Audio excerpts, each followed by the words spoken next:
اعوذ باللہ من الشیطان الرجیم بسم اللہ الرحمن الرحیم۔ عزیزان من، آج جنوری 1979 کی 26 تاریخ ہے اور درس قرآن کریم کا آغاز سورہ القصص کی آیت 50 سے ہو رہا ہے 28/5 سابقہ آیت میں بالخصوص یہودی مخاطب تھے، وہی اس دین کی سب سے زیادہ مخالفت کیا کرتے تھے۔ ان سے کہا یہ گیا تھا کہ تم جو بار بار اس کی مخالفت کرتے ہو اور یہ کہتے ہو کہ اس میں یہ چیز خلاف ہے اور وہ ہے، تمہارے نبی کی طرف جو کتاب نازل کی گئی تھی اگر وہ تمہارے پاس اوریجنل غیر محرف اپنی اصلی شکل میں ہے تو تم اسے لاؤ اور تم دیکھو کہ اس میں اور اس میں کوئی فرق ہے دین کے اصولوں کے اعتبار سے۔ یہ اگلی ہی آیت میں درمیان میں ایک آیت آتی ہے، اس کے بعد یہ ہے کہ وَلَقَدْ وَصَّلْنَا لَهُمُ الْقَوْلَ لَعَلَّهُمْ يَتَذَكَّرُونَ۔ دین کے اصولوں کی تو کیفیت یہ ہے کہ وہ ایک مسلسل کڑیاں ہیں جو چلی آ رہی ہیں شروع سے آخر تک، ان میں ایک ربط ہے، ایک ساتھ دوسری کڑی ملتی ہوئی چلتی آ رہی ہے، اس میں کوئی اختلافی چیز نہیں ہے۔ تمہارے اعتراضات کی بنیاد یہ ہے کہ جو تمہارے پاس کتاب ہے وہ کتاب وہ نہیں ہے جو تمہارے رسول کو دی گئی تھی، اور تم خود اس کے معترف ہو کہ اس میں آمیزش بھی ہوئی ہے، تحریف بھی ہوئی ہے، تبدیلی بھی ہوئی ہے، کچھ اس کا گم بھی ہو چکا ہوا ہے۔ اور اس کے بعد یہ قرآن ہے، اس کو تم آن میرٹ لو، قرآن کو دیکھو اور بتاؤ کہ اس پر تمہیں کیا اعتراض ہے۔ یہ اعتراض کہ یہ رسول بنی اسرائیل کی شاخ میں کیوں آ گیا، بنی اسرائیل کی شاخ میں کیوں نہیں رہا، یہ تو اعتراض نہیں ہے۔ اب اس کے بعد میں آ جاتا ہوں آج کی آیت کی طرف۔ اس آیت میں یوں تو 2 لفظ آئے ہیں، لیکن آپ دیکھیں گے کہ وہ چند ایسے اہم مسائل کو حل کر رہے ہیں کہ جن کے حل میں انسانیت کی تاریخ میں بڑے بڑے دانشور اور اہل مذاہب بھی سرگرداں چلے آ رہے ہیں۔ آیت ہے کہ ان سے کہو کہ اس کے باوجود جو ہم نے ان سے کہا ہے کہ یا اپنی اوریجنل اصلی کتاب لاؤ اور دیکھو تو صحیح کہ اس میں اور دین کی بنیادوں کے، دین کی اساس کے متعلق جو اصول قرآن میں ہے ان دونوں میں کوئی فرق ہے، وہ کتاب لاؤ، اور یا اس قرآن کو آن میرٹ دیکھو جو اس میں دیا گیا ہے، اس میں اعتراض کوئی کرو۔ اور پھر اگلی آیت ہے جہاں سے آج کا درس شروع ہو رہا ہے، فَإِن لَّمْ يَسْتَجِيبُوا لَكَ، اگر اس کے باوجود تمہاری اس دعوت پر یہ لبیک نہیں کہتے، ریسپونڈ نہیں کرتے اس کا، فَعْلَمْ، تو پھر یہ سمجھ رکھو کہ یہ علم و دانش عقل و بصیرت کی بنیادوں پہ ایسا نہیں کرتے، انما یتبعون اہواءہم، یہ محض اپنے جذبات کی پیروی کرتے ہیں، جس میں ریزن نہیں ہے، جس میں دلیل نہیں ہے، اس میں علم نہیں، بصیرت نہیں، عقل نہیں، شعور نہیں، جذبات ہیں، جذبات کی پیروی کرتے ہیں۔ اب یہ ہے وہ مسئلہ، جذبات کا اتباع، تو اتنے سے تو یہ نظر آیا کہ جذبات کا اتباع ایسی چیز ہے جس کی قرآن بڑی مخالفت کرتا ہے، بہت بڑا اعتراض ان کے خلاف کرتا ہے۔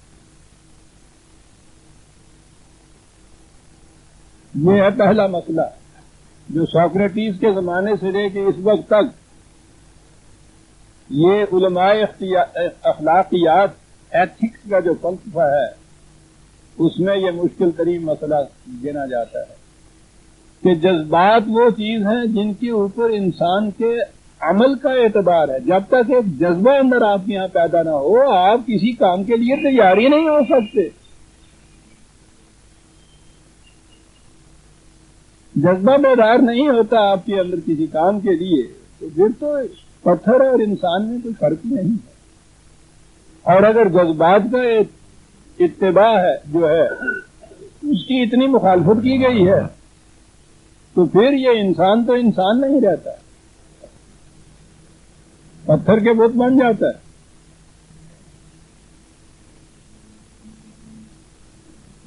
تو کیا چیز ہے یہ؟ ایک طرف یہ جذبات ہیں اور یہاں اتنا حصہ آیت کا آدھا حصہ میں نے ابھی آپ کے سامنے پیش کیا ہے کہ یہ محض اپنے جذبات کا اتباع کرتے ہیں. اور دیگر مقامات میں قرآن کریم نے یہ احوا کی جمع ہے، عام ترجمہ اس کا ہمارے ہاں بھی جذبات کیا جاتا ہے، خواہشات کیا جاتا ہے. تو ہمارے ہاں نہیں، دنیا انسانیت میں دو ایکسٹریم آئے، افراد اور تفریق. افراد کی طرف تو آئے تو آج کا ہمارا سیکولر نظام، ساری یورپ کی تہذیب، ان کا تمام فلسفہ وہ اس بنیاد پہ ہے کہ انسان بھی حیوان ہی کی ایک شکل ہے، زندگی اسی دنیا کی زندگی ہے، اسی جسم کی زندگی ہے، یہی فزیکل لائف ہے. بس فزیکل لائف کے مقاصد یہ حاصل کیجئے، اس زندگی کو زیادہ سے زیادہ خوشحالیوں میں عیش پرستیوں میں آپ بسر کیجئے. موت آئی اس کے ساتھ معاملہ ختم ہو گیا. زندگی کیا ہے؟ عناصر میں ظہور ترتیب، کچھ ایلیمنٹس تھے وہ کسی طرح سے یوں اکٹھے ہوئے ہیں، ان میں ربط پیدا ہوا ہے، لائف آ گئی. موت کیا ہے؟ انہی اجزاء کا پریشان ہونا. یہ جو مربوط اجزاء ہیں یہ پھر پہلی کی طرح ڈسنٹیگریٹ ہو جائیں گے اور خاتمہ ہو جائے گا انسان کا. تو جب زندگی یہی ہے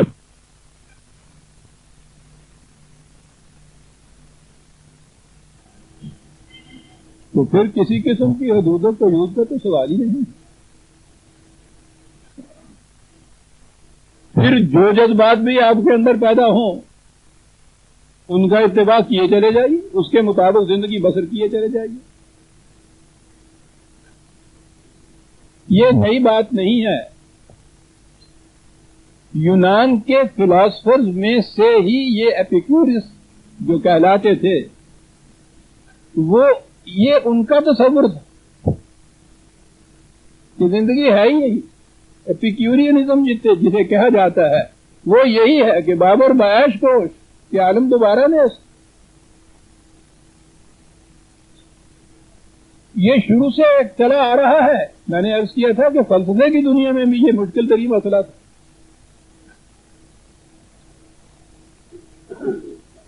اس کے حل کے لیے دوسرے ایکسٹریم پہ چلے گئے جسے آج کی اصطلاح میں تصوف کہتے ہیں. یہ بھی نئی بات نہیں ہے. یونان ہی کے حکماء کا ایک گروہ تھا جنہیں اشراقیین کہا جاتا ہے. انہوں نے کہا کہ جتنی تباہیاں آ رہی ہیں دنیا میں وہ ساری جذبات کے ٹکراؤ سے آ رہی ہیں. انسان اپنے جذبات کے تابع جب کوئی کام کرتا ہے، زندگی بسر کرتا ہے، تباہیاں آتی. اس لیے کرنے کا کام یہ ہے کہ جذبات کو ختم کرو.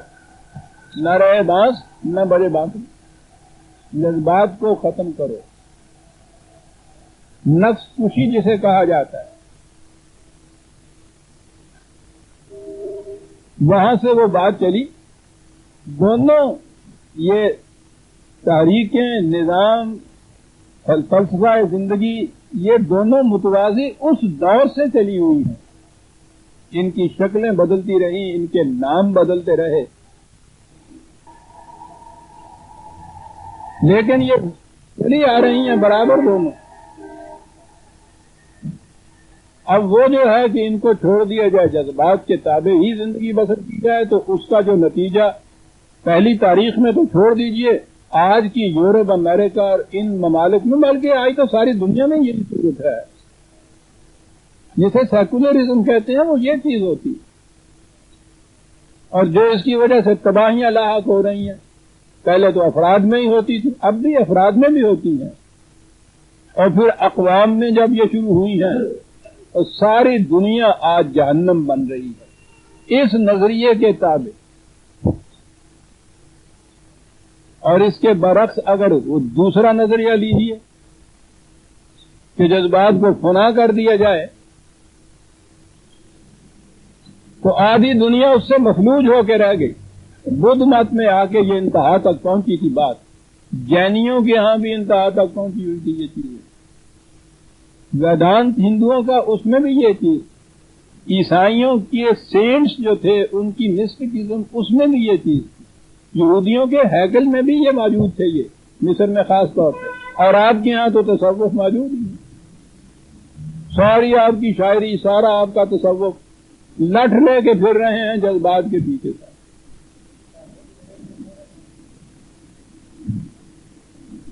وہ جو ہر چیز کا ترک اور ترک اور ترک، انتہائی چیز ترک آرزو، کسی زمانے میں تو ہم بھی اسی کے پرچارک تھے، جب قرآن سامنے آیا تو ایک ہی چیز تھی جو میں نے عرض کی ان کی خدمت میں کہ ترک آرزو یہ ہے مقصد حیات، ترک کرنا چاہیے آرزو کا۔ میں نے کہا جی یہ جو چیز آپ کہہ رہے ہیں یہ بھی آپ کی آرزو نہیں ہے،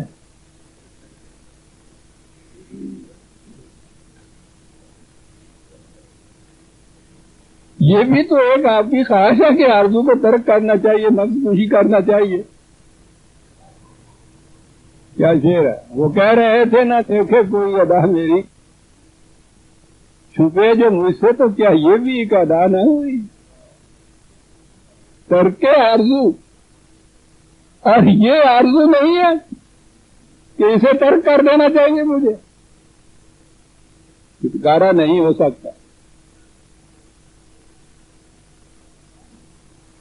آج کے دور میں آ گئے عزیزان ایمان، یہ مقامات ہیں جہاں نظر آتا ہے، نظر نہیں آتا ہے، ثابت ہوتا ہے علی وجہ الاشہاد کہ قرآن واقعی انسانی فکر نہیں کی تخلیق نہیں ہے۔ 1400 سال پیشتر کی آپ تاریخ دیکھیے، یہی دونوں متوازی نظریات چلے آ رہے تھے، اور اب تک چلے آ رہے ہیں۔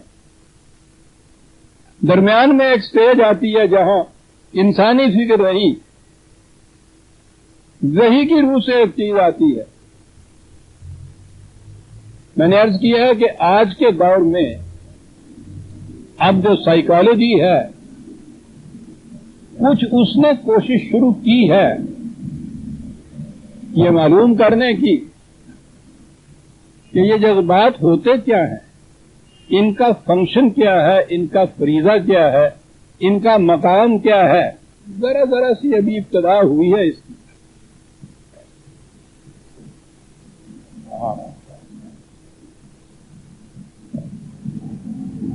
ابھی عرض کروں گا کیا چیز آ گئی میرے سامنے۔ میرا خیال ہے کہ آپ مجھ سے متفق ہوں گے کہ بڑے ہی گہرے فکر کی چیز ہے اور بڑی توجہ سے بات سمجھنے کی ہے، جو کہ بڑی اہم چیزیں اور بڑی کچھ نئی قسم کی چیزیں علمی دنیا کی قرآن کی روح سے آپ کے سامنے آئیں گی۔ بہت عظیم مسئلہ ہے یہ، جذبات کا مقام کیا ہے، یہ ہوتے کیا ہیں، اور اس کے ساتھ ہی ایک اور اہم سوال منسلک ہے، وہ یہ کہ جرائم کسے کہتے ہیں، وہ کیوں جرائم وجود میں آتے ہیں، ارتکاب جرم کیوں کرتا ہے آدمی، اس کا طریقہ کیا ہے جرائم کو روکنے کا۔ آج دیکھ رہے ہیں یہ سوال کتنی اہمیت اختیار کر گیا ہوا، ساری دنیا کے اندر جرائم اتنے عام ہو رہے ہیں کہ اس سے پہلے انسانیت کی تاریخ میں عالمگیر حیثیت جرائم نے اتنی اختیار ہی نہیں کی تھی۔ وہ اگلے دن ٹی وی کے اوپر ہمارے یہاں کے جو آئی جی صاحب ہیں انہوں نے یہ بتایا تھا کہ جنہیں تم معظم ترین ملک کہہ رہے ہو امریکہ وغیرہ، پتہ نہیں، انہوں نے کہا تھا کہ ہر تیسرے منٹ کے بعد قتل ہوتا ہے اور 7ویں منٹ کے بعد اغوا ہوتا ہے۔ انہوں نے کنایت ہے یہ سب کچھ، معظم ترین ممالک جتنے ہیں جرائم کی کیفیت یہ ہے، اور وہ تنگ آ گئے ہیں کہ اس کا کوئی حل نہیں مل رہا.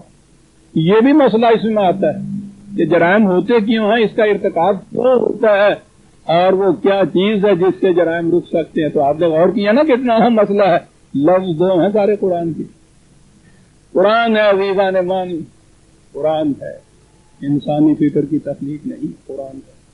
جی تو آج تحقیق ہو رہی ہے جذبات ہوتے کیا ہیں. قرآن نے بہت پہلے بتا دیا. انسان کی موجودہ حیثیت جو ہے یہ پیچھے سے زندگی مختلف منازل طے کرتی ہوئی تدریجاً ارتقائی طور پہ بائی ایوولوشن یہ پیکر انسانیت میں پہنچی ہے. تحقیق یہ ہے کہ انسان جس شکل میں یہ ہے اس میں 9/10 حصہ تو حیوان کا ہی ہوتا ہے. دا اینیمل ان مین.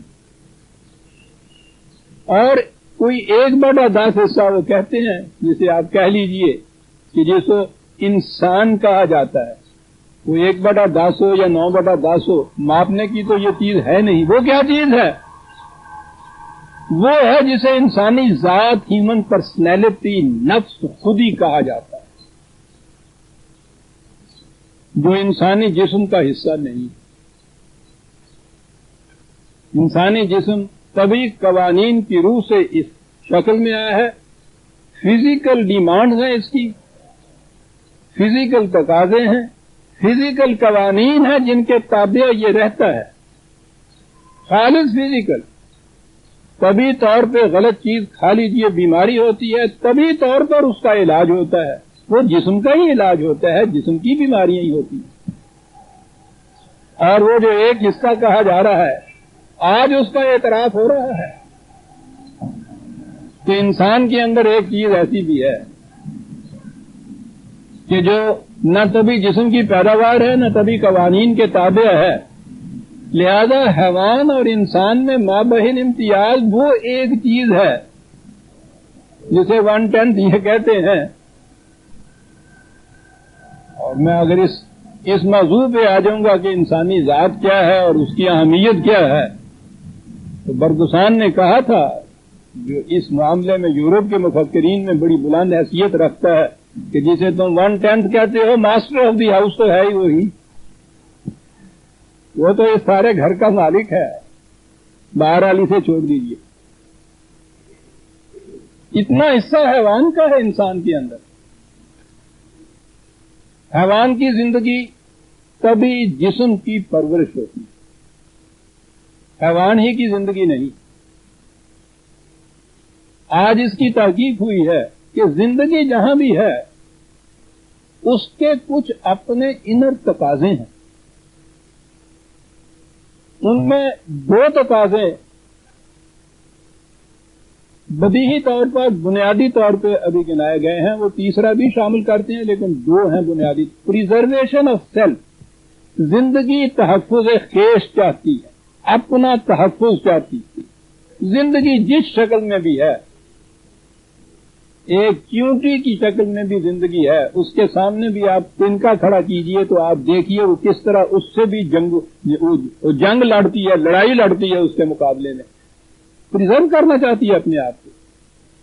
میں نے چیونٹی تو اس لیے کہا کہ ہم آپ دیکھ سکتے ہیں، ان سے پوچھیں کہ یہ جو سیلز ہوتے ہیں، ابتدائی جراثیم ہوتے ہیں جو مائکروسکوپ کے بغیر نظر تک نہیں آتے، ان کی کیفیت یہ ہے کہ جب یہ انہیں ٹیسٹ کرنے کے لیے ذرا سی کوئی زہریلی چیز اس میں پھینکتے ہیں تو وہ اس طرح سے اس سے بھاگتے ہیں، لڑتے ہیں. وہ بھی پریزرو کرنا چاہتے ہیں اپنے آپ کو. لائف وہاں ہوتی ہے. پہلی چیز یہ ہے کہ لائف اپنے آپ کو پریزرو کرنا چاہتی ہے. حیوانات کے درجے تک وہاں تو بدیہی طور پہ نظر آ جاتا ہے. وہی حصہ انسان کے اندر ہے، اس کا بھی تقاضا یہ ہے. پہلا تقاضا تو یہ ہے، وہ ہے پریزرویشن آف سیلف، تحفظ خیش. اور دوسرا تقاضا اس کا ہے سیلف ریپروڈکشن، افزائش نسل، اپنے جیسا پیدا کر کے جانا. تسلسل اسی طرح سے قائم ہے نا زندگی کا. یہ دوسرا تقاضا ہے جسے عام طور پہ پھر سیکس کہا جاتا ہے. وہ جو پرزرویشن آف سیلف ہے اس میں یہ سائیکالوجسٹ کو کہتے ہیں کہ سیلف ایگریشن بھی ایک چیز ہے. تغلب خیز، دوسرے پر غالب آنے کا جذبہ، وہ اصل میں پرزرویشن آف سیلف کی ہی ایک شکل ہے کہ جب ویسے پرزرویشن نہ ہو تو پھر تغلب حاصل کیا جائے دوسرے کے اوپر. حیوانات کی زندگی میں آپ دیکھیں گے نمایاں طور پہ آپ کو یہ چیز نظر آئے گی. تحفظ خیش کے لیے حیوانات کسی شکل میں بھی وہ حیوان ہوں وہ اپنی انتہائی کوشش کر دیتے ہیں اور اس میں تغلب خیش بھی ہوتا ہے. اور رہائش نسل کے لیے تو وہاں فطرت نے خود انتظام کر رکھا ہوتا ہے. ان کے یہاں میٹنگ سیزن آتے ہیں، اسی لیے ان کا سلسلہ نسل کا بقائے نسل جسے کہتے ہیں وہ چلا آتا ہے سیلف ریپروڈکشن سے کہتے ہیں. یہی چیزیں انسان کے اندر ہیں. فرق کیا ہے؟ اور یہ ہے نمایاں فرق جہاں سے بات شروع ہوتی ہے. حیوانات کی صورت میں نیچر نے، فطرت نے، خدا نے ان کے اوپر خود کنٹرول رکھا ہوا ہے. سیفٹی ویلو جنہیں کہا جاتا ہے. باغ کے اوپر ایک ویلو کہ وہ یوں ہی نکلنے نہ پائے، ایک خاص درجے کے اوپر آ کے وہ ویلو ذرا سا سرکتا ہے تو اس میں سے زائد جو چیز ہوتی ہے وہ نکلتی ہے. اسے سیفٹی ویلو کہتے ہیں. حیوانات کی شکل میں سیفٹی ویلو یا کنٹرول کہہ لیجئے فطرت نے خود اپنے ہاتھ میں رکھا ہوا. شیر اتنی بڑی قوتوں کا مالک، فطرت نے اس سے کہا ہے کہ تو گوشت پر زندہ رہ سکتا ہے. سارے جنگل میں وہ پھرتا ہے، بھوکا مر رہا ہوتا ہے، ہر قسم کی سبزی، ترکاری، پھل، انگور، سیب لٹک رہے ہوتے ہیں، وہ ان کی طرف نگاہ اٹھا کے بھی نہیں دیکھتا. بھوک لگ رہی ہے، کیوں نہیں دیکھتا ان کی طرف؟ فطرت نے کہا یہ حرام ہے تجھ پہ. آئیے اصطلاح کا لفظ بول دیجیے. اس نے کہا یہ حلال ہے تمہارے لیے، وہ حرام ہے. وہ حرام کی طرف نگاہ اٹھا کے نہیں دیکھتا، حلال کی تلاش میں رہتا ہے، نہیں ملتا مر جاتا ہے. ملتا ہے تو وہ جتنا تقاضا بھوک کا ہوتا ہے اتنا سا گوشت تو وہ کھا لیتا ہے، باقی کے متعلق سوچتا ہی نہیں ہے کہ کون لے گیا. کنٹرول. شیر کو تو کم دیکھا ہم نے، بیل تو دیکھتے ہوں گے. لاہوری منڈیا نے یہ بھی کتنے دیکھے ہوئے ہیں. وہ اسے دیکھیے چارہ پیٹ بھر جاتا ہے نا اس کا، جب تک وہ بھوکا ہوتا ہے تو کسی کو پاس نہیں آنے دیتا، وہ جنہوں کھرلی کہتے ہیں. اور جب اس کا پیٹ بھر جاتا ہے وہی چپکے سے بیٹھ جاتا ہے، آنکھیں بند ہوتی ہیں، بڑا مزے سے وہ پگالی کاٹتا ہے، پرواہ ہی نہیں ہے کہ باقی چارہ کون لے گیا.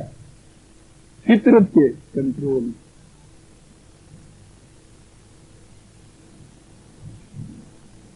ہوڑ نہیں کرتا. اپنا پیٹ بھرنے کے بعد خود ہی ایک کنٹرول اس کے اوپر عائد ہو جاتا ہے. سب سے بڑا شدید طاقتور پاورفل جذبہ جو ہے وہ جنس کا ہے. کتنا بڑا کنٹرول رکھا ہے نیچر نے ان کے اوپر. سارا سال گایوں کے گلے میں بیل پھرتا ہے، جنسی قوت موجود ہوتی ہے. نہ وہ آنکھ اٹھا کے دیکھتا ہے نہ وہ ادھر تک کرتی ہے. دونوں غض بصر سے کام لیتے ہیں، جو قرآن نے کہا تھا نگاہیں جھکی ہوئی رکھا کرو اپنی.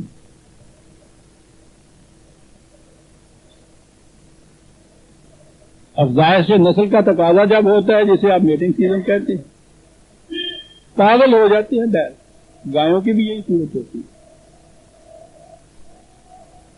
اور جب یہ اختلاط کے بعد یہ تقاضا پورا ہو جاتا ہے افزائش نسل والی چیز، پھر وہی بیل، پھر وہی گائے، پھر غزے بسر، پھر وہ حرام، تقاضے یہ انسان کے اندر بھی ہیں، لیکن فرق یہ ہے کہ یہاں فطرت نے خود کنٹرول اس کے اوپر نہیں رکھا، وہ کنٹرول رکھ لیتی تو یہ مجبور ہو جاتا تھا۔ اور انسان کا انسان ہونے کے تو معنی یہ ہیں کہ اس پہ جبر نہیں، اسے آزاد پیدا کیا گیا ہے، صاحب اختیار اور ارادہ پیدا کیا گیا ہے۔ وہاں جو چیز فطرت کر رہی ہے مجبوراً حیوانات کے اوپر، وہ صاحب اختیار نہیں ہے۔ میں نے ابھی کہا ہے نا کہ شیر جیسے اتنی بڑی قوتوں کے مالک، اس کو بھی اس کا اختیار نہیں ہے کہ جو چیز اس کو حرام قرار دے گئی ہے اس کی طرف تک بھی سکے۔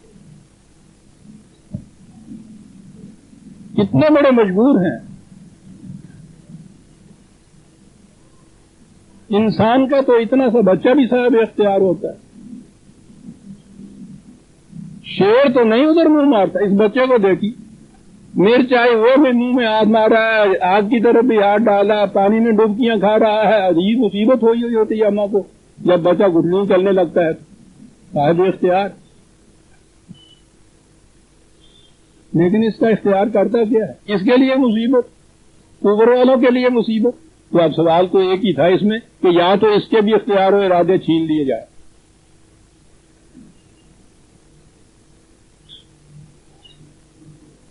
تو کیا پھر یہ انسان رہتا؟ یاد رکھیے، انسان کی کسی آزادی کے اوپر اگر باہر سے جبر کیا جاتا ہے وہ صفحے انسانیت سے گر جاتا ہے۔ میں نے لفظ باہر سے کہا ہے، خاص طور پہ سپر امپوزڈ، وہ تو پھر حیوان ہو گیا۔ حیوان پہ سپر امپوزڈ ہوتی ہیں نا یہ کنڈیشن، یہ کنٹرول۔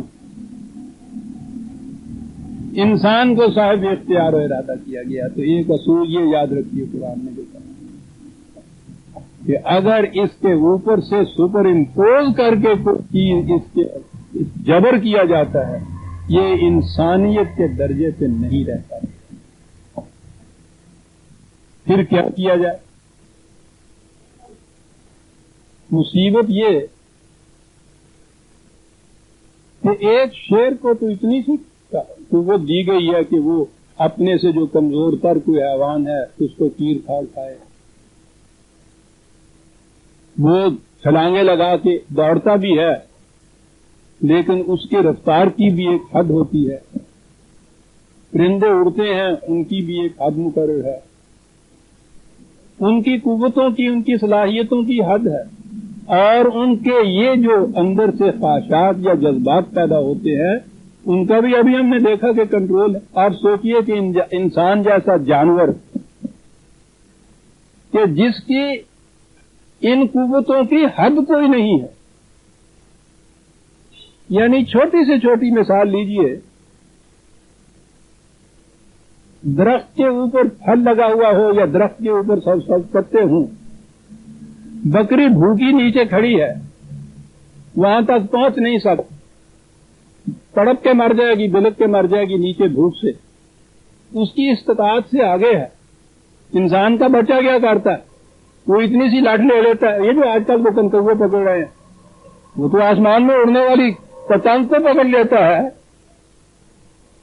اس نے اتنا سا وہ ایک ٹانگا لیا اور وہ درخت کے آخر تک بھی جو لگا ہوا تھا نا ایوں مارے نیچے سے۔ کوئی جانور ٹانگا نہیں بنا سکتا عزیزانے میں، انہوں ٹانگا دے بھی دے انہوں ٹانگا لاؤنا مارنا ہی نہیں آتا ہے۔ اندازہ لگائیے کہ حیوان تو ہو یہ ویسا ہی، اور ٹانگے انہوں دیتے ہوں ایڈے ایڈے پہ اٹھے تو مریخ پہ چلے جا۔ درندگی اتنی دی گئی ہو، شیر درندگی میں کرے گا کیا ہے؟ کوئی ہرن قابو آ جائے گا، کوئی بکری قابو آ جائے گی، کبھی چلتا پھرتا کوئی انسان ہی قابو آ جائے، یہیں تک ہو جائے گا نا۔ ایک ہیروشیما کے اوپر بم گرا کے وہ پوری بستی کو تباہ کر دیتا ہے یہ شخص، یہ اتنا بڑا درندہ ہے۔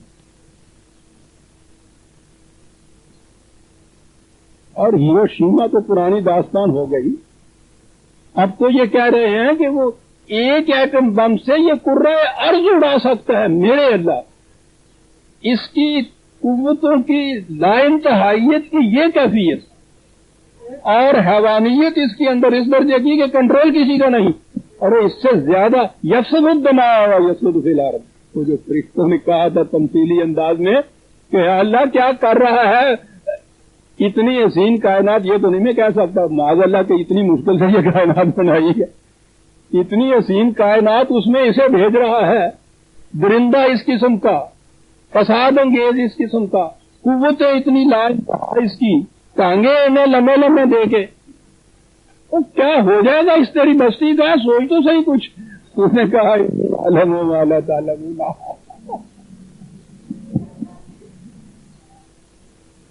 رک جاؤ ذرا.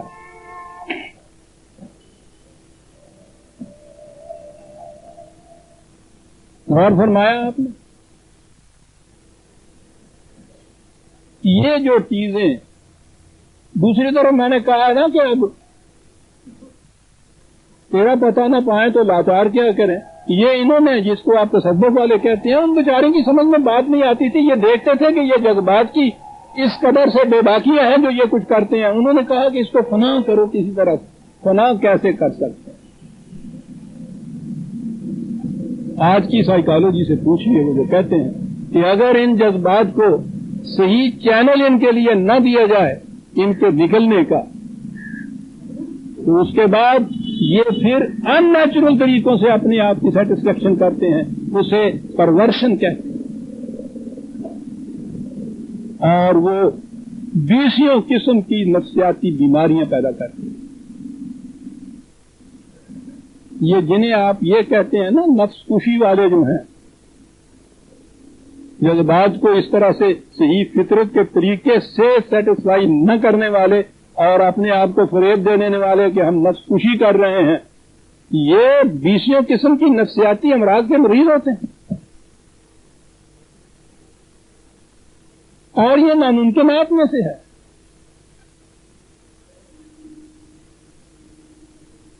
ہو نہیں سکتا. ایسی چیزیں جو لوگوں کی نگاہوں میں مذموم ہوں، چلیے وہ جذبات جو ہیں ان کو تو روک بھی لیا. جذبات تو ہر قسم کے ہیں، بھوک بھی ایک جذبہ ہے، پیاس بھی ایک جذبہ ہے، اس کو تو وہ بھی نہیں روک سکتا. یہ رک نہیں سکتا. بڑا خوبصورت شعر ہے لیکن فارسی کا ہے. پری روح تاب مستوری نہ دارن، حسن پردے میں نہیں رہ سکتا. کیوں در بندی سے روزن سر برارن، دروازہ بند کر دی تو روشن دان سے چاہ کرنا چلے. پردے میں نا روشن دان سے چاہ. لیکن اس دور میں تو ہمارے نوجوانوں کو بڑی موج ہے. یہ روشن دانہ ہونے والی گالی کوئی نہیں آئے. زمانہ آیا ہے بے حجابی کا، عام دیدار یار ہوگا. اسے پرورشن کہتے ہیں. عقیدہ نہیں. جذبات مارے نہیں جاتے، فنا نہیں کیے جاتے. اور اگر یہ ایسی ہی چیز تھے، ان سے پوچھئے کہ ان کو فنا کر دینا ہی اکثر مقصد حیات تھا، اللہ کے اوپر کتنا بڑا اعتراض ہوتا ہے کہ اس نے ایسی چیز پیدا کر دی کہ جس کا تباہ اور فنا کرنا ہی مقصد حیات اس نے بتا دیا. معاذ اللہ مینا سجد خدا ارا. خدا شر کا خالق نہیں ہے. اس نے جو کہا ہے کہ تم پناہ مانگو، کس چیز سے بچنے کی آرزو کرو، کس من شر ما خلق. جو اس نے پیدا کیا ہے اس کا طریق استعمال جو ہے وہ اسے خیر یا شر بناتا ہے. تلوار تو اپنی ذات میں نہ شر ہوتی ہے نہ خیر ہوتی ہے. مظلوم کے سینے میں گھوم دیجئے، شر ہو گئی. ظالم کے بازو کو روک دیجئے، خیر ہو گئی. شر کا خالق نہیں، وہ تو خیر ہی خیر ہے. جو کچھ پیدا کیا ہے اس نے کہا کہ اس کا غلط استعمال شر ہوتا ہے. تو اس نے جو انسان کے اندر جذبات کو باقی رکھا ہے، تو جذبات اگر اتنے شر ہیں کہ ان کا فنا کر دینا ہی اصل حیات ہے، مقصد حیات ہے، بلکہ ان کے نزدیک تو دین کا مقصد ہے، تو جذبات کے خالق کے متعلق کیا کہا جائے؟ نہ فنا کیے جا سکتے ہیں، نہ فنا کرنا مقصود خداوندی، انہیں رہنا ہے۔ لائف جب تک ہے، یہ لائف کے تقاضے ہیں۔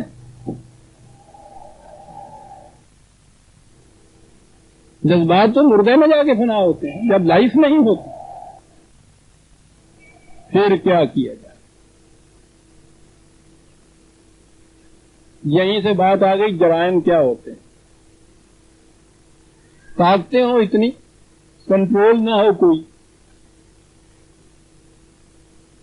ان چیزوں کو میں ابھی عرض کر دوں، جذبات یا خواہشات کی بجائے ان کے ہاں یہ اینیمل کے لیے انسٹنکٹ کا لفظ انہوں نے وضع کیا ہے، وہ صحیح ہے۔ انسان میں اس کے لیے ایموشن کا لفظ ہے جسے جذبات کہتے ہیں، اصل میں سمجھتا ہوں وہ انسٹنکٹ ہی ہیں، اینیمل انسٹنکٹ جسے کہتے ہیں۔ دی اینیمل ان مین جو ہے، اس کے تقاضے جو ہیں وہی ہیں جن کو انسٹنکٹ کہا جاتا ہے۔ جرائم کیا ہوتے ہیں؟ یہی جو تقاضے ہیں، ان تقاضوں کو بے محابہ پورا کرنا۔ بے محابہ کے معنی ہیں بغیر کسی قیود کے، حدود کے۔ قیود اور حدود تو نیچر نے اس کے اوپر عائد نہیں کی، سوسائٹی قانون بناتی ہے صرف۔ قانون کیا ہے؟ وہ اس کا اعلان کرتی ہے کہ یہ حد ہم نے باندھ دی ہے، اس کے اندر تو رہنے سے یہ حلال ہے، باہر جاؤ گے تو یہ جرم ہو جائے گا۔ وہ جو حد باندھی ہوئی ہوتی ہے، وہ کوئی دیوار تو کھڑی کی نہیں ہوتی، بارڈ وائر بھی کوئی نہیں ہوتی وہاں، اور ایسا بھی ممکن نہیں ہے کہ تمام حدود کے اوپر ہر قدم کے اوپر سپاہی کھڑے کیے ہوئے ہوں، ناممکن ہے۔ تو میں حد کا اعلان کرنے سے یہ جو اتنا بڑا حیوان ہے، جس کی انسٹنکٹ اتنی بڑی اور جس کے ڈانگیں اتنی لمبی لمبی، ان کو آپ اس اعلان سے روک دیں گے؟ میرے ایک دوست نے ایک دفعہ بڑی عمدہ بات کی، شروع میں ہم جب آئے ہیں تو اس کے متعلق ہوا کہ صاحب رشوت عام ہو گئی، یہ کچھ ہوا۔ ایک افسر کے متعلق انہوں نے کہا کہ صاحب وہ بڑا دیانتدار ہے، وہ رشوت وغیرہ نہیں لیتا۔ انہوں نے کہا کہ اس کے گردے کمزور ہیں یعنی کمزور واقعہ ہوا۔ تو وہ جس کے پاس یہ اتنے ذرائع نہ ہو، کچھ کمزور ہو کسی قسم کا، وہ حد کا تو وہ لحاظ رکھے گا، اور جس کی یہ صورت نہیں ہے وہ حد شے کیا ہے؟ آپ نے دیکھا جرائم کیا صورت ہوتی ہے؟ یہ قانون کی پابندی ہے شریفوں کے لیے۔ کافر نہ توانی شد، ناچار مسلمان شو۔ کافر ہونے سے بڑی ہمت کی لوڑ ہوتی، ناچار مسلمان جاؤ۔ یہ ہم لوگ جو قانون کی پابندی کر رہے ہوتے ہیں، یہ ناچار مسلمان شاہ والی بات ہوتی ہے، اور اس کا تو ثبوت ہے اندر سے جی ہمارا بھی چاہتا ہی رہتا ہے کہ صاحب اتنی دولت ملی جاتی تو اچھا ہے، اور وہ جو ملنے کے بعد کی بات ہے اس کی ہمت نہیں ہوتی اس طرح سے لینے۔ ورنہ پہلی شکل ادھر سے قانون بن رہا ہوتا ہے، ادھر سے قانون کی ایویژن کے لیے ذہن میں شکلیں آ رہی ہوتی، اس میں سے نکلنے کی راہیں کون سی ہیں؟ قانون کے اعلان سے تو نہیں رک سکتا حیوان۔ حیوان پہ بھی جس وقت نیچر کا کنٹرول جس حد تک نہیں ہوتا، روکیے تو اس کو کسی قانون سے، کہ یہ تو کسی بیل سے کہ اس کھیت سے نہیں کھانا، یہ تمہارے مالک کا نہیں ہے دوسرے کا ہے، بو کا بیل آ رہا ہو اور روکیے اس کو، دیکھیے پھر تماشا کیا ہوتا ہے اس کو روکنے سے۔ یہاں سے روکتے ہیں وہ یوں جاتا ہے، ادھر سے روکتے ہیں وہ یوں جاتا ہے، رک نہیں سکتا۔ وہ تو آپ کے لٹ سے نہیں رکتا، قانون سے کیسے رکے گا وہ؟ میرا خیال ہے کہ آپ فالو کرتے جا رہے ہیں کڑی سے کڑی، کیونکہ بڑی اہم چیز آ رہی ہے نا، اس لیے میں نے گزارش کیا ہے اس لیے کہ ذرا اس کو فالو کرتے جائیے. دیکھتے ہیں آپ کہ کس طرح سے اس کے ساتھ ملی، فلسفے کے ساتھ جرائم کی شکل کیسے مل رہی ہے.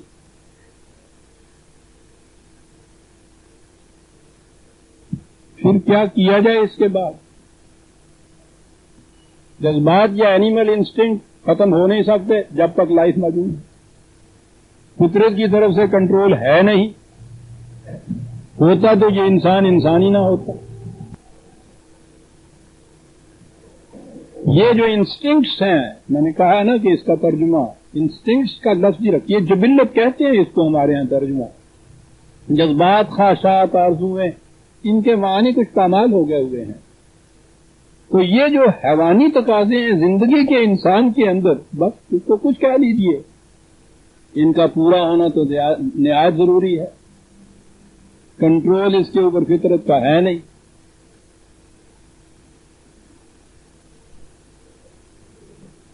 تو کیا ہے طریق اس کا؟ کیا یہ جذبات فنا کر دینے والے ہیں؟ دین کیا کہتا ہے؟ قرآن کیا کہتا ہے؟ یہ ہے وہ مقام. یہاں اس نے کہا کہ فَاعْلَمْ أَنَّمَا يَتَّبِعُونَ أَهْوَاءَهُمْ.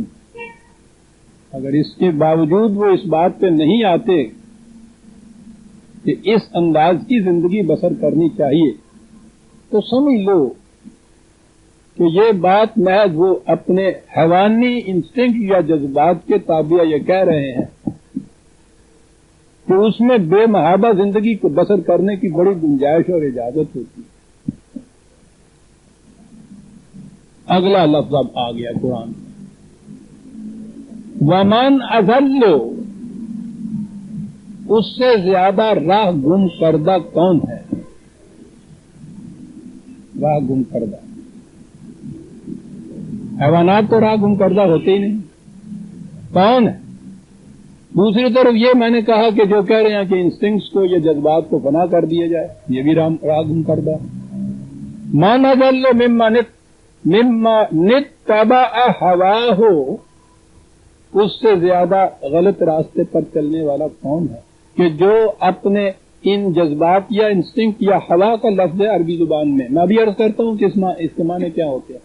وہ ان کا اتباع کرتا ہے دو لفظ، بغیر ہدی من اللہ. خدا کی دی ہوئی رہنمائی کو چھوڑ کر اس کے بغیر جب اتباع کرتا ہے ان جذبات کا، وہ ہے جو راہ گم کردہ ہو گیا.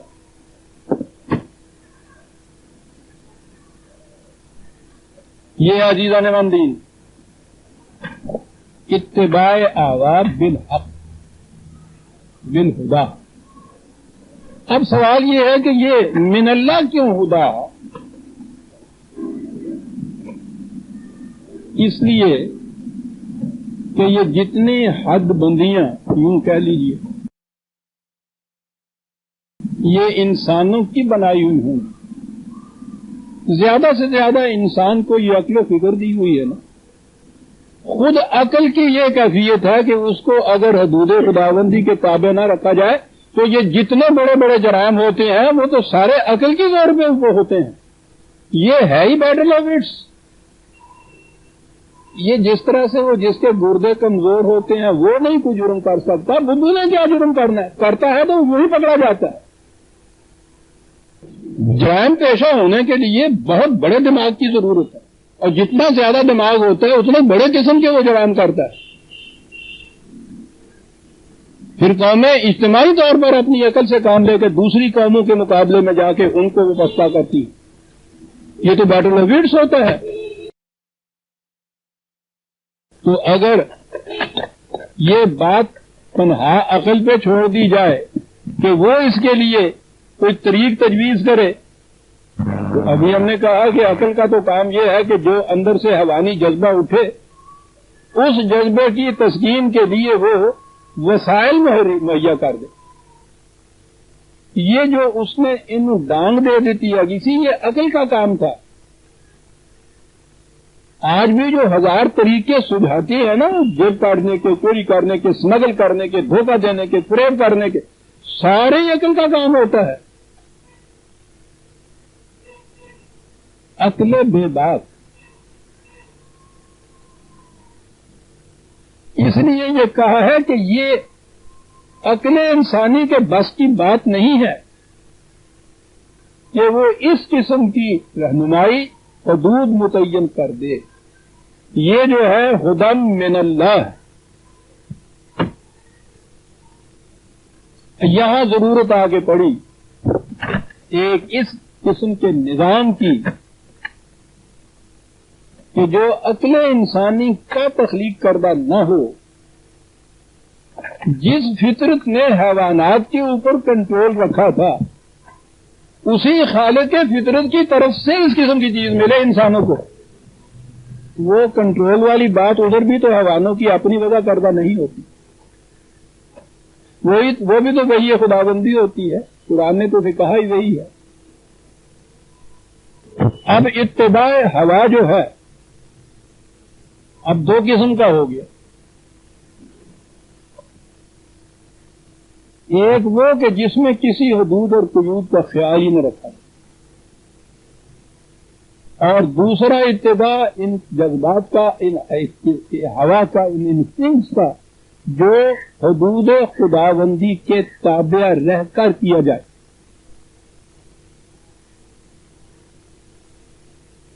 یہ اب آئیے ہوا کی طرف.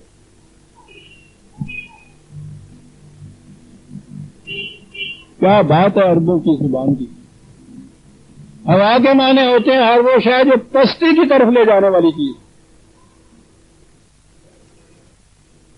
غور کیجیے اب یہ چیز. اسی کا ترجمہ ہے جمع ہوا. ترجمہ نہیں, جمع اس کی ہوا ہے. ہر وہ شے جو پستی کی طرف لے جائے کسی کو. انسان کو تو حیوانات سے بلندی کی طرف لایا ہے نا قرآن. اور اگر یہ انسان حیوانی جذبات کے تابع بلا حدود زندگی بسر کرنے لگ جائے تو اپنے مقام انسانیت سے گر کے نیچے آ گیا. اسے ہوا کا ہار دو. کیا بات ہے.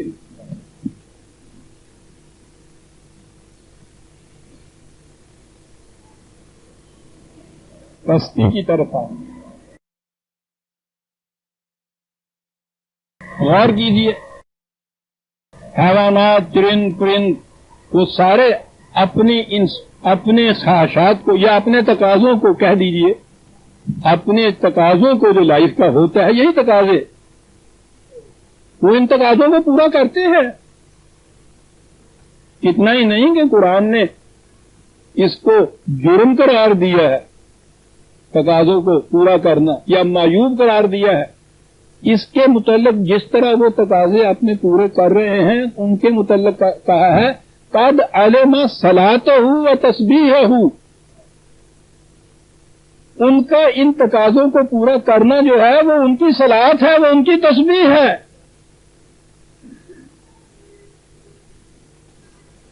کیا بات. اور اگر انسان حیوانات کی طرح ان تقاضوں کو پورا کرتا ہے تو وہ ہوا ہے, پستیوں کی طرف گر جاتا ہے. یہ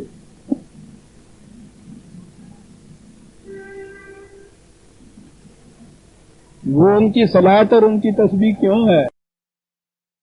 لیکن اس صلات اور تسبیح کے متعلق یہ نہیں ہے کہ کوئی کریڈٹ ان کو ملے گا. وہ اس لیے ہے کہ وہ جو فطرت یا خدا کی طرف سے جو حدود مقرر ہوئی تھی اپنے اختیار سے نہ صحیح ان حدود کے تابع زندگی بسر کر رہے ہیں. تو اس لیے وہ ان کی صلات بھی ہے, وہ ان کی تسبیح بھی ہے, یعنی قابل تحسین چیز ہے یہ. لیکن انسان کی صورت یہ ہے کہ اگر یہ حیوانات کی طرح اپنے ان انسٹنکٹ یا جذبات کی تسکین کرتا ہے, اسے اس کی ہوا کہا گیا ہے. کہا یہ گیا ہے کیا کیا باتیں اب قرآن کہتے ہیں. ہاں جی 95 سورہ 3. ابتدائی الفاظ لاؤں گا تو بہت بات آگے چلے جائے گی. وہ تین و زیتون و طور سینین وهذا البلد الامین. کیا بات. ہمارے یہاں ترجمے میں آپ دیکھیے گا. قسم ہے انجیر کی, قسم ہے زیتون دی. اسما ملازہ فرماؤ. ہاں بالکل میں سچ کہنا مینو زیتون دی سو وہ کہتا پھر نہیں مینو انجیر دی سو میں تو اپنا چاہوں ترجمے سے آپ کو یہ نظر آئے گا. میں نے کہا یہاں آ جاؤں گا تو بات دوسری طرف لکھی جائے گی. جو میں کہنا چاہتا ہوں وہ اور ہے. لقد خلقنا الانسان فی احسن تقویم. یہ جو ہم نے حیوانات سے اوپر لا کے اس کو انسانی پیکر دیا ہے یہ تو حسین ترین تقویم تھی. اس کی تقویم امتزاج حسین ترین امتزاج میں تھا. ثم رددناہ اسفل سافلین. اس کے بعد کیفیت اس کی یہ وہ ہوا کہ یہ جب ان تقاضوں کو حیوانات کی طرح پورا کرتا ہے اسفل سافلین پسترین درجے کے اوپر چلا جائے. پسترین درجے کے اوپر. لیکن ساتھ ہی یہ کہا الا الذین آمنوا وعملوا الصالحات. بچتے وہ مقام انسانیت کے اوپر وہ رہتے ہیں کہ جو خدا کی طرف سے ہدایت یا حدود مقرر کیے ہیں ان کی صداقت پر یقین رکھتے ہیں ان کے مطابق ان جذبات کی تسکین کرتے ہیں. فَلَهُمْ أَجْرٌ غَيْرُ مَمْنُونٍ. اس زندگی کا نتیجہ جو ہے وہ ایک اجر نتیجہ ہے کہ جو غیر منقطع ہے ابد درکنار ہے لا منتہا ہے. زندگی تو آگے چلی جاتی ہے. تو یہاں بتا دیا کہ یہ انسان موجودہ حیات کے اندر یہ کوئی قابل نفرت بات چیز نہیں ہے. انسانی حیوانی جذبات جو اس کے اندر ہے انسٹنکٹ جو ان کے اندر ہے زندگی کے تقاضے جو اس کے اندر ہے کوئی بری بات نہیں. نہ ان کا پورا کرنا بری بات ہے. لیکن شرط یہی ہے کہ اگر یہ ہدم من اللہ کے تابع ان کو پورا کرتا ہے تو احسن تقویم جو ہے وہ مقام جو اس کا ہے وہ اس کی مناسبت سے ہے. اگر اس کو چھوڑتا ہے تو احوا کی طرح پستیوں کی طرف اسفل سافلین. اسی لیے دوسری جگہ کہا ہے کہ اولئک کالانعام. ایسے لوگ تو انسان نہیں بالکل حیوانات ہوتے ہیں. بل ہم اضل ان سے گئے گزرے ہوتے ہیں صاحب. حیوان تو حرام کی طرف نگاہ بھی اٹھا کے نہیں دیکھتا. ایک اور مقام پہ اس سے بھی زیادہ واضح تر الفاظ یہ تھا جی اس کا ریفرنس 95/4/6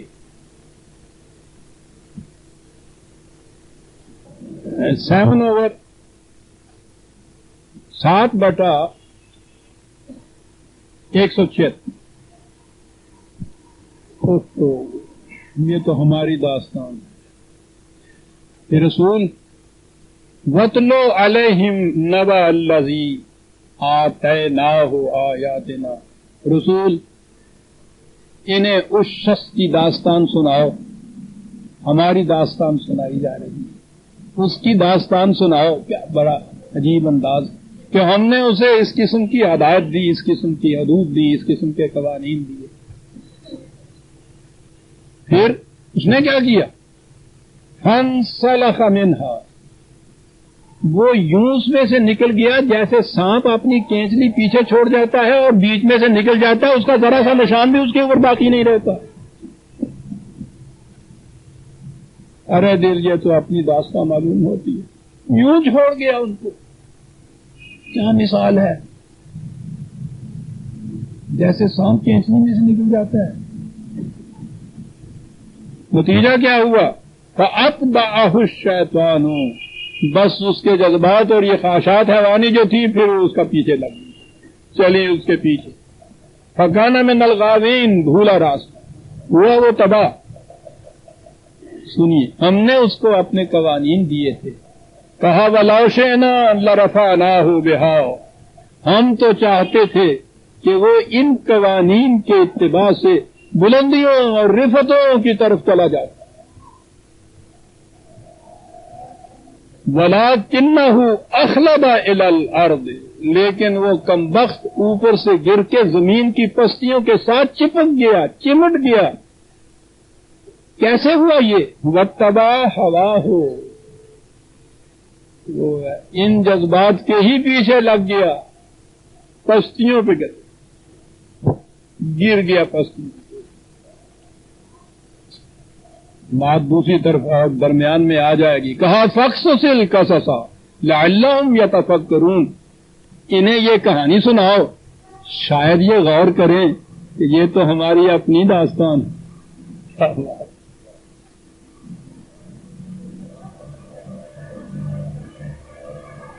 نظر آیا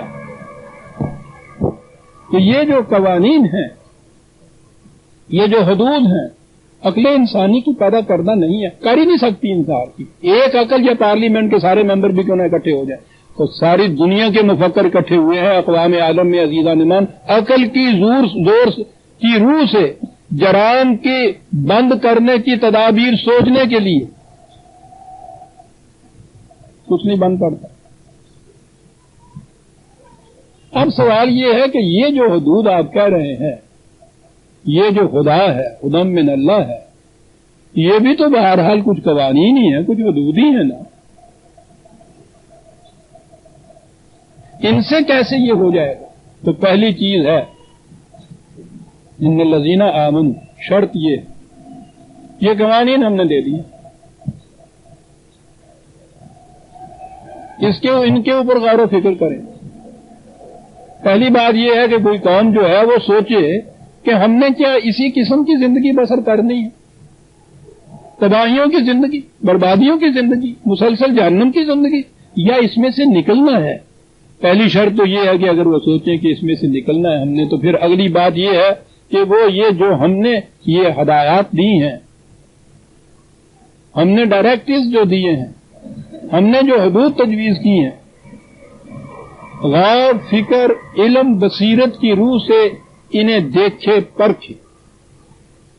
اگر وہ یہ سمجھے کہ ہاں یہ ایسی ہیں کہ جن سے اس مسئلے کا حل ہوتا ہے، تو ان کی صداقت کے اوپر وہ یقین کامل رکھیں. پہلی شرط یہ ہے، امپوز کی ہوئی چیز نہیں ہے یہ.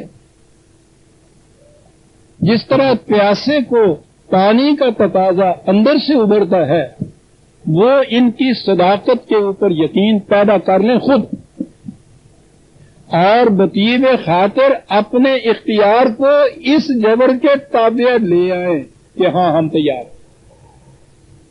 اسے کہتے ہیں ایمان. یہ جو ایک گروپ ہوگا، یہ ہوگا جو اتباع احوا کرے گا خدا من اللہ کے ساتھ. کہا چھوٹے سے پیمانے کے اوپر ہی کسی ایک گروپ کو اس کے لیے تیار کر لو.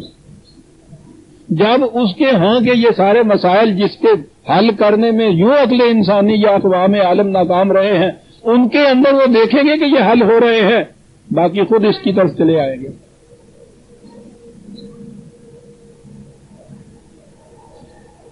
اسے کہتے ہیں یہ ایمان. یہ چیز اگر ہے تو اس سے یہ ایک وجود میں آئے گی، ایک امت، ایک گروپ، ایک گروہ.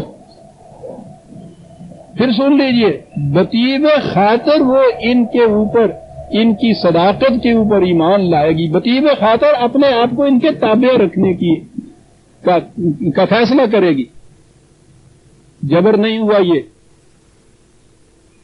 جبر سے تو اصلاح ہو ہی نہیں سکتی. یہ جو چیز ہے نا کہ ایمان ایمان ایمان ایمان ایمان قرآن کیے چلا جا رہا ہے، عمل صالح تو بعد میں آتا ہے، اس کے بغیر ہو ہی نہیں سکتا. ایمان یہ ہے کہ ان حدود، ان رہنمائیوں کو بطیب خاطر قبول کرے، ان کو اختیار کرے، اور اس طرح سے کرے کہ جب ان کے مطابق تمہاری کسی بات کا فیصلہ کیا جائے تو پھر اتنا ہی نہیں کہ وہ یسلم تسلیما، اس کے سامنے سر تسلیم خم کرے، نہ ثم لا یجدوا فی قلوبہم حرجا مما قضیت، اپنے دل کی گہرائیوں میں بھی اس کے خلاف کوئی قدورت نہ اس کو پیدا. یہ ہے وہ ایمان کا طریقہ. ان حدود کے مطابق وہاں جب فیصلہ ہو تو پھر دل میں بھی گرانی محسوس نہ ہو اس کے خلاف. یہ ہے وہ ہدم من اللہ. اب آ گئے من اضل ممن اتبع ہواہ بغیر ہدم من اللہ. اتباع ہوا ہدایات خداوندی کو چھوڑ کر یہ ہو گئی پستری سطح حیوان کی، حیوانی زندگی کی. پستری اس لیے کہ حیوان تو اس کنٹرول کے تابع کرتا ہے نا. تو جیسا میں نے عرض کیا اس کو تو صلاۃ و تسبیح کہا ہے. اور یہ پستری ہو جائے گی کہ یہ کنٹرول تو اس کے اوپر خارج کا تھا نہیں، اپنے اوپر کوئی اس نے وارد نہیں کیا. بدترین قسم کی زندگی حیوانات میں سے بھی اس کی ہو گئی، بالہم عدال کی صورت اس کی ہو گئی. اور جب یہ اتباع احوا کیا اس نے ہدایات خداوندی کے تابع، تو پھر یہ نہیں ہے کہ وہ نفس کشی ہے، جذبات کشی ہے، کر کے دنیا ہے، ان سب کو چھوڑ دینا ہے. آتنا فی الدنیا حسنۃ، قرآن کہتا ہے اس دنیا کی زندگی بھی تمہاری حسین ترین ہو جائے گی. یہ حسین کا لفظ بڑا ہی عجیب قرآن نے استعمال کیا ہے. وہ تو اچھے نیک اعمال کو بھی اعمال حسنہ یا حسن عمل کہتا ہے، زندگی کی خوشگواریوں کو بھی حسنات کہتا ہے. اور اس میں بھی پھر دوسری جگہ میں عرض کروں گا یہ بہت گہرائی کی چیز ہے جو اس نے یہ کہا ہے. آپ کو کئی دفعہ میں نے عرض کیا کہ حسن نام کیا ہے؟ صحیح پرپورشن کا نام حسن ہوتا ہے، صحیح توازن کا نام حسن ہوتا ہے. میں کئی دفعہ وہ شاہ کا غالباً وہ قول ہے جس نے یہ کہا تھا کہ کلیوپترا وہ ہے نا دنیا کی حسین ترین ملکہ جس کو کہا جاتا ہے، جس نے طوفان برپا کر دیا تھا اس کے حسن نے قوموں کو اور بادشاہوں کو لڑا دیا تھا. تو اس نے یہ کہا ہے کہ بات تو ذرا سی ہوتی ہے، کلیوپترا کی ناک ذرا سی چپٹی ہوتی تو تاریخ کا رخ کچھ اور ہوتا. حسین ترین چہرے میں بھی ذرا چپٹی ہوئی ناک، آنکھ کی جو سیاہی ہے اس سفیدی کے ساتھ اس کا ایک پروپورشن ہے. بال برابر بھی وہ ذرا ادھر ہو جائے تو آپ دیکھیے وہ بہنگا پن کیا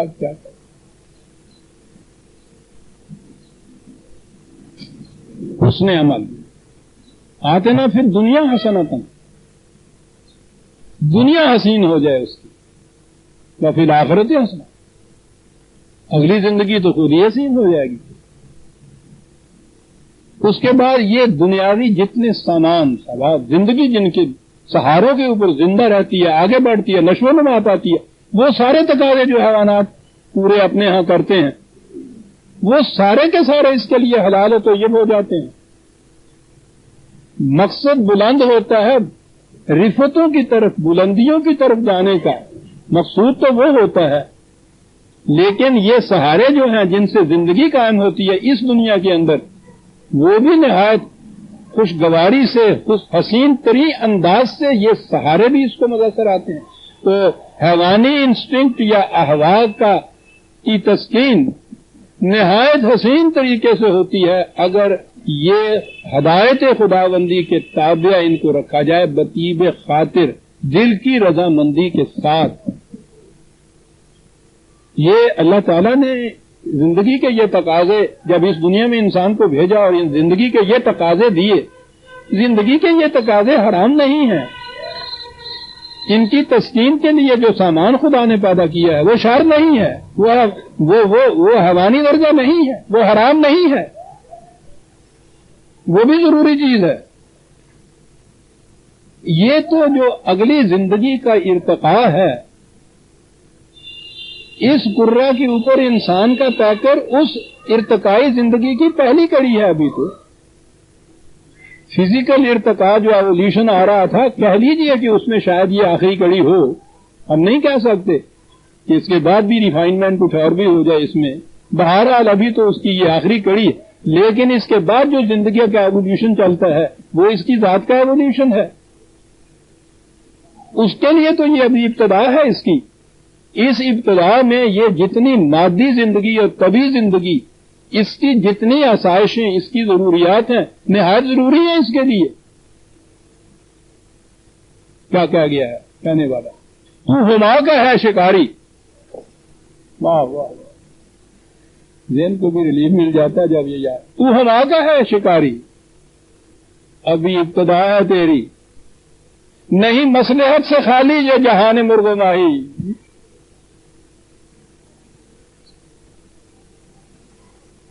لیکن اسی کا نہ ہو کے رہ جا، شاخ نہال سدرائی، فاروق خسے چمن مشاؤ، تو سدرا کے شجر طیب کی ایک شاخ ہے، باغ کا خسو خاشاک کیوں بن کے رہ جاتا ہے؟ منکر ہو اگر شوی، بدقسمت اگر تو خدا کا بھی منکر بھی ہو گیا، منکر خیشتن مشاؤ، اپنی ذات کا منکر نہ ہو، اس سے انکار نہ کر۔ لیکن یہ جو ہے جہان مرغ و ماہی، یہ نفرت کے قابل نہیں ہے۔ مقصد یہ ہو تو ہما کا ہے شکاری، بلند ترین نصب العین زندگی کا سامنے رکھ، ابھی ابتدا ہے تیری، پہلی کڑی ہے اس کی، نہیں مصلحت سے خالی یہ جہان مرغ و ماہی۔ لیکن پھر وہی بات، ممن اتبع ہواہ بغیر ہدی من اللہ والا بات، اور یہ لوگ جو ہیں ان اللہ لا یہدی القوم الظالمین، ان کو کہا ہے قوم الظالمین۔ احوا جو ہیں، انسٹنکٹ جو ہیں، ان کو قابل نفرت سمجھنا یہ بھی ظلم ہے، انہی کو مقصود حیات سمجھ لینا بغیر حدود اور قیود کے اس کی تسکین کرنا یہ بھی ظلم ہے۔ عدل ان کے بین بین ہے، انہیں پورا کیا جائے خدا کی مقرر کردہ حدود کے اندر رہتے ہوئے۔ یوں عزیزان من جرائم بند ہوتے ہیں۔ پہلی چیز یہ ہے کہ وہ یہ جو حدود خداوندی، یاد رکھو حدود کے معنی عربی زبان قرآن کی روح سے سزا نہیں ہے، باؤنڈری لائنز ہیں، لمیٹیشنز اس کے معنی ہیں۔ ان لمیٹیشنز کے اندر رہتے ہوئے، ان حدود کے اندر رہتے ہوئے، جن کو انسان بطیب خاطر اپنے اوپر خود امپوز کرتا ہے۔ لا اکراہ فی الدین کے معنی یہ ہیں کہ زبردستی یہ ٹھونسا نہیں جاتا، یہ نہیں نتائج پیدا کوئی کر سکتا یا مطلوب نتائج پیدا کر سکتا اگر زبردستی ان کے اوپر ٹھونسا جائے، کسی کے اوپر نہیں پیدا کر سکتا۔ سب سے بڑا مسئلہ جب بھی میں نے عرض کیا تھا کہ جرائم کے ختم کرنے کا ابتدا اس کی یہ ہے کہ یہ جو حقیقت ہے کہ میرے جسم کے ہی تقاضے نہیں ہیں، ایک اور چیز بھی ہے جسے انسانی ذات کہا جاتا ہے، اس کی نشو و نما بھی میری زندگی کا تقاضا ہے۔ اس کی نشو و نما اس طرح سے ہوتی ہے، اس کی نہیں بلکہ جسم اور اس دونوں کی نشو و نما اس طرح سے ہوتی ہے کہ یہ جو زندگی کے تقاضے ہیں انہیں اللہ کی مقرر کی ہوئی حدود کے اندر رہتے ہوئے اگر ان کی تسکین کی جائے تو جسم اور ذات دونوں کی نشو و نما ہو جائے۔ اگر ان حدود قیود کو چھوڑ دیا جائے، زندگی کے تقاضوں کو بلا حدود ان کی تسکین کی جائے، حیوانات سے بدتر زندگی ہو جاتی ہے کہ وہ بھی مقرر کردہ حدود کے تابع رہتے ہیں، بدترین زندگی اسفل سافلین کی زندگی ہو جاتی ہے۔ اور اگر زندگی کے ان تقاضوں ہی کو قابل نفرت سمجھا جائے تو وہ تو زندہ انسان نہیں رہتا، مومن رہنا تو ایک طرف رہا، وہ تو مردہ ہو جاتا ہے۔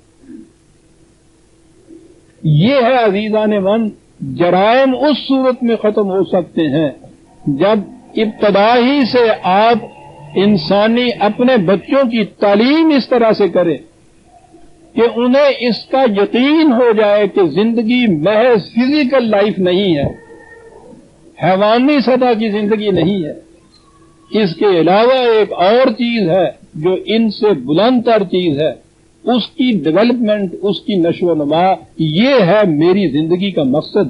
اور اس کی نشو و نما اس صورت میں ہوتی ہے نہ تو لائف کے طبعی تقاضوں کو چھوڑ کر ہو سکتی ہے اور نہ انہیں بلا حدود و قیود پورا کرنے سے ہو سکتی ہے، ان تقاضوں کو حدود خداوندی کے اندر رہتے ہوئے پورا کرنے سے یہ دونوں مقاصد پورے ہو جاتے ہیں۔ یہ ابتدا سے تعلیم ان بچوں کی اس طرح سے کی جائے گی کہ یہ اس ذات کا، اپنی نفس کا کی نشو و نما، ان کی زندگی کا اسی طرح تقاضا بن جائے جیسے زندگی کو محفوظ رکھنا ان کی زندگی کا تقاضا ہو،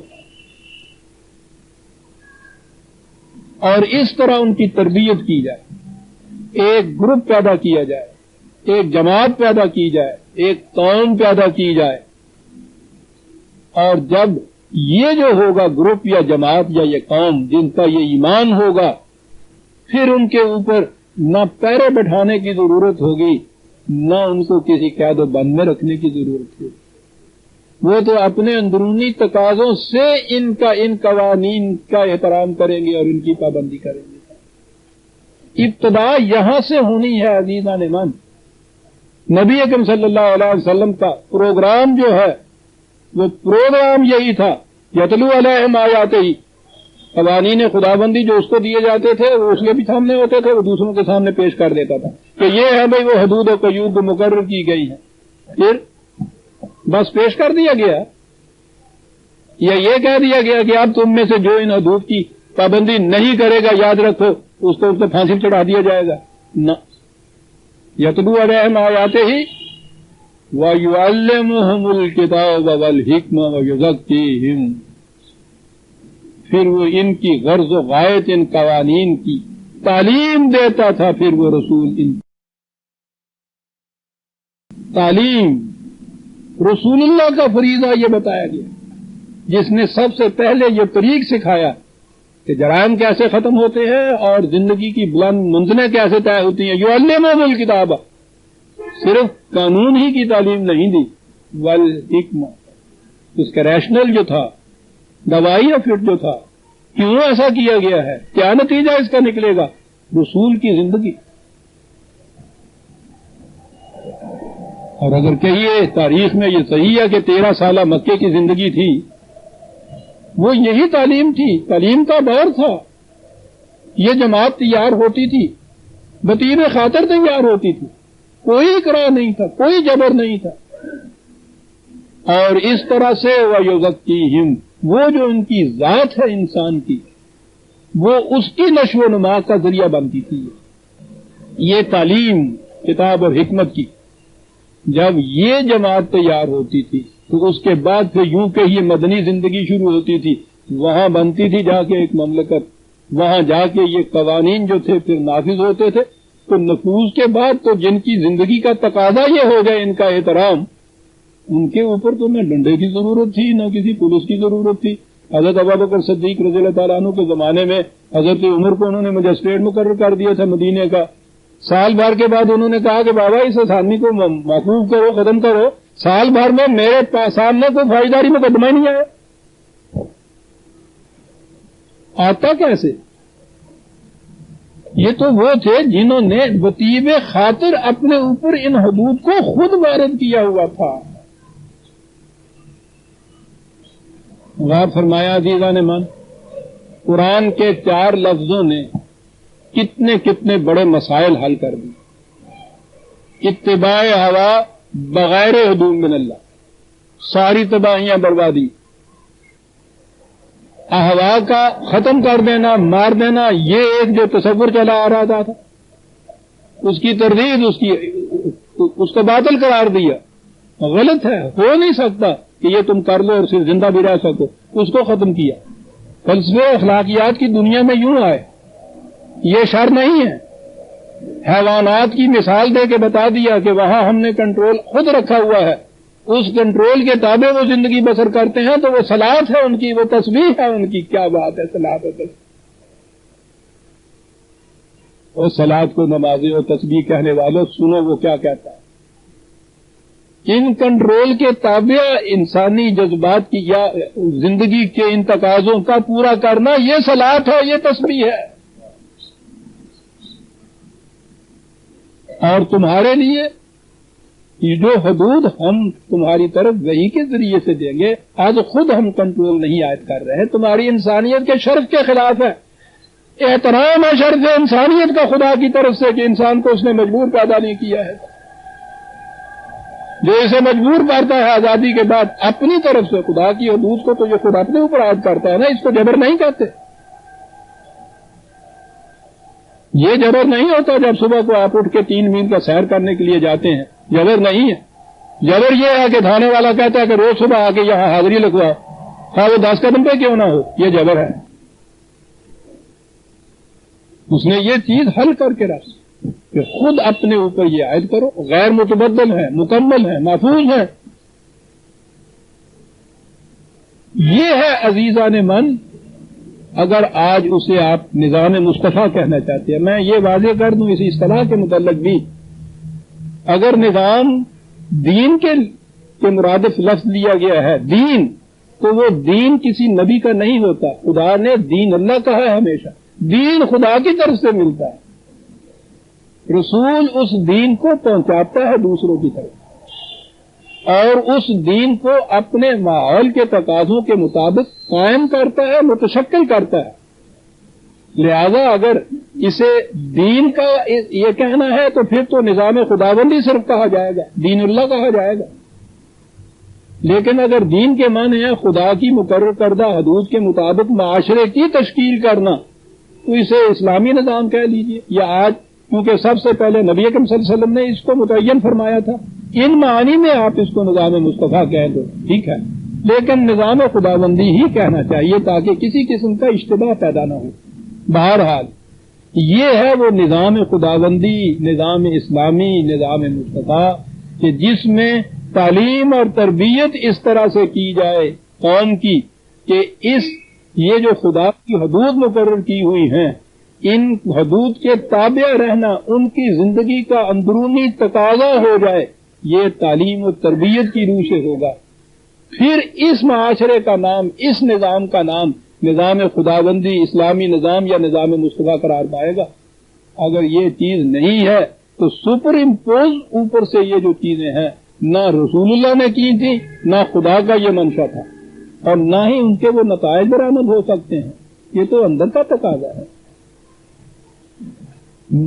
آیت تو ایک ہی ہم نے لی ہے، 50ویں آیت، لیکن میں سمجھتا ہوں کہ وہ اہم اتنی تھی کہ شاید اس سے بھی زیادہ درسوں کی ضرورت پڑتی.